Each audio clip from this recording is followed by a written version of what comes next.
Today, I'm going to go over 3 very powerful tools that you have right now to make your paintings more powerful, engaging, and captivating. Have you ever found yourself stuck on a painting where your eyes are just moving around the scene in a loop and you find it hard to look away from this painting? Well, there are some powerful tools that we can use to keep our viewers' eyes engaged in our scene.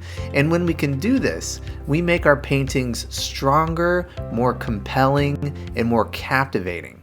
I want you to get a few of your paintings and I want you to lay them out. What is the first thing that you notice when you look at this painting? Then I want you to think about where your eye goes next. And take a second to think about how your eyes travel around the scene. Where are your eyes moving around the scene? Are they being led right out of the painting? And this is a great exercise, especially for a painting that you haven't looked at in a while. If you can look at something with fresh eyes, you become more objective to it. And you can start to assess whether you are capturing your viewer's attention, not just attracting attention to the scene, but capturing the viewer and allowing that viewer to get lost in your painting. So that's our goal. So let's jump into the 3 tools that we have to increase visual interest in our paintings.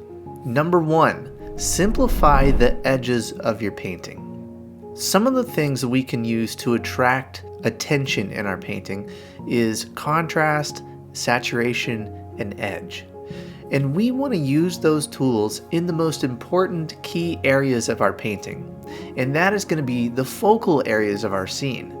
And we want to downplay these things on the edges, on the perimeter of our painting. And in doing this, we are telling our viewer, this is the story of the painting. This is the part that you want to look at. I can't tell you how many times I've painted a scene or I've seen a student's painting where I'm pulled out of the scene because there is a strong area of contrast or some hard edges right on the edges of the painting. Feel free to be less exact and less descriptive visually when you reach the edges of your painting. I like to really just think abstractly. I like to really lean in to create an impression in these areas and not adding a lot of detail. Really think about how can I simplify the edges of my paintings.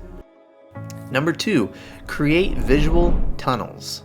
There's something interesting about having a tunnel to look through. We always want to see what's at the other side of the tunnel. It creates a natural area of interest if there's something to look through in your painting. Now this can be done in a more obvious way where you might have a tree or something on the edge of the painting to frame that scene in and to allow the viewer to have something to look past and to look through into the scene. Now this can also be done in a very subtle way. You are going to want to darken the top of your sky and darken the foreground subtly to keep that viewer's attention inside the scene. If you look at a sky, it's naturally darker, a deep, richer blue at the top. There's less strength as you move down near the horizon line. And that actually helps us as artists to create a natural vignette around the top of our painting. So notice that it's darker near the top and it fades to a lighter blue near the bottom. And that little bit of strength helps lead us into the scene.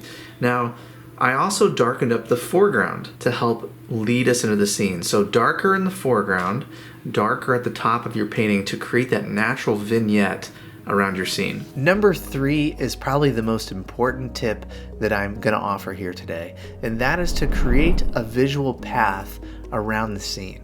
First, let's think about the rule of thirds. The rule of thirds is dividing your composition into thirds. So we want to place 2 vertical lines within our painting a third of the way apart from each other.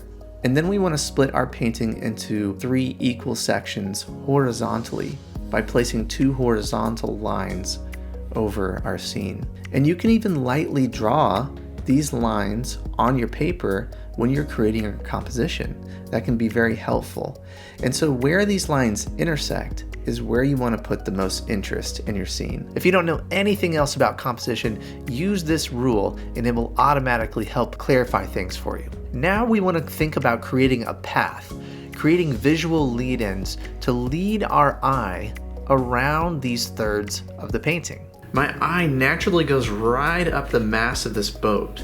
and then right over to here, and then right back to the boat. And so I've created this visual path around the scene, keeping our visual interest moving around in this circular motion is a very powerful way to keep the viewer engaged in our painting. And if we can master this, you are going to create paintings that are visually captivating, that will hold the viewer's attention and create a very compelling scene.